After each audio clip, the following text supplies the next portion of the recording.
after Dorian starts off first with Local 10 News reporter Christian De La Rosa. He is live in Nassau as the Coast Guard continues to rescue people, and very much aid is needed for those victims there as well, right, Christian?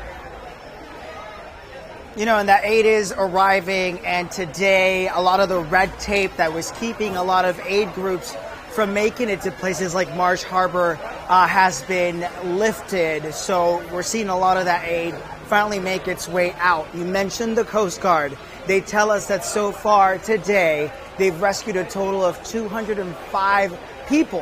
However, private groups, regular people who have resources are stepping in, and they've brought in hundreds more. And some of these people are sitting here under this tent. A lot of these are families that just arrived from the Abacos, and you see families with children.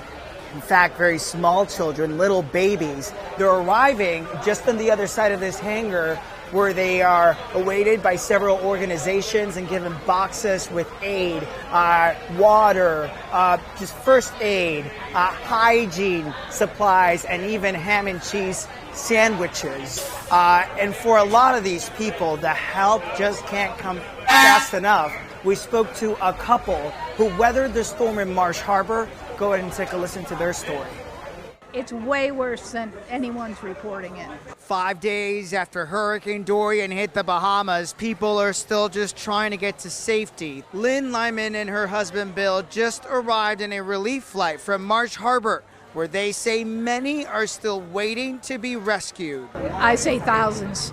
Thousands of people are standing and waiting. Yes. The official death toll is 30, somewhere around 30. What do you make of that based on what you've seen? I think that's a very low estimate. Yesterday, while we were at the clinic for our evacuation, we saw at least 2 trucks go by with body bags on it. It looked like more than that. I think the American government should come in and rebuild because it's like a war zone. And Bahamas needs their help desperately.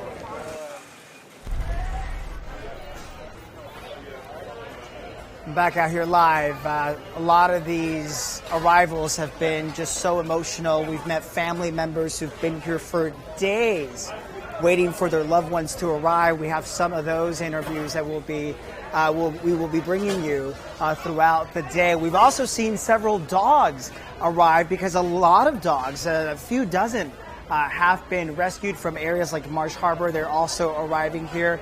These families that are under this tent now are waiting to be relocated to temporary housing. Back to you. All right, Christian, we know those relief efforts are going to continue for some days, months to come. Thank you, Christian.